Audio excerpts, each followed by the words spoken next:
Malaking inamin itong bagong import ng barangay na siguradong kinatuwa ng ilang Pinoy 2 araw after ng PBA opening.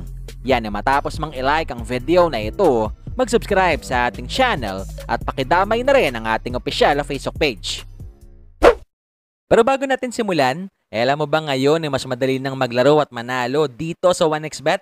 Especially na pwede ka nang mag-cash in at mag-cash out through GCash. Kaya naman i-click lamang etong link na nasa comment section ng ating video at gamitin ang promo code na BGS2 upang makasali. Isama pa natin na pwede mo na rin i-download etong kanilang official app para sa mas malalaking papremyo na nag-aantay sa'yo. Kahapon nga mga bularo, siguradong isa ka rin sa mga umantabay dito sa naganap na ika-6 na regular season game ni Wemby sa NBA. Especially na matapos maipanalo ng Spurs ang kanilang back-to-back games kalaban ng Suns, marami ang umasa na muli nilang magagawa yan. Kung saan sa kabilangan ng 38 minutes at etong disenteng mga numero na pinakawalan ni Wemby, mapa-opensa man o depensa, nagawa pa rin ng Raptors na manalo sa nasabing laban. After nilang dominahin sa overtime period ng Spurs na nakapagtala lamang ng 6 na puntos sa OT, kung saan natapos ang game sa score na 1-2-3 to 1-1-6. Pero sa kabila ng pagkatalo, di pa rin nakalimutan ni Coach Greg na purihin si Wemby at magbigay ng kanyang opinyon matapos ang laban. I like his versatility.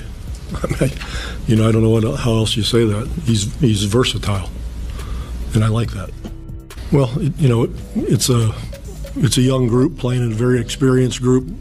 It's like the biggest small team you can imagine. Toronto, with their length and their athleticism, and they went for the 3-point shots. They made 12 in the second half, and they knocked them down. Samantala sa kabilang banda, last Sunday nga mga bulero, alam naman nating opisyal lang naganap itong opening day ng PBA, kung saan kahit nga pansamantalang napalitan si Ronde matapos ng magkasakit, marami pa rin ang natuwa dahil present siya sa unang laban ng TNT Disc Commissioner's Cup. Kaya naman asahan natin na posibleng ilang araw mula ngayon, opisyal na itong pabalikan ng katropa, especially matapos pa silang matalo kontra Magnolia sa araw na yan.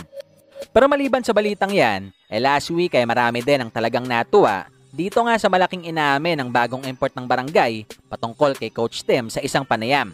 Oh man, he's a really great guy. He reminds me a lot of Greg Popovich. I worked out with Greg. I had a 2-day workout with the Spurs a few years back. And he's like him in the way he thinks about the game, the way he's real methodical and going through the stuff and the game plans and our plays and making sure that we're in the right spots and off the court. He's a great guy. He's a loving individual. He's a great person. I like his personality, and he gets very inviting, and I appreciate that about him.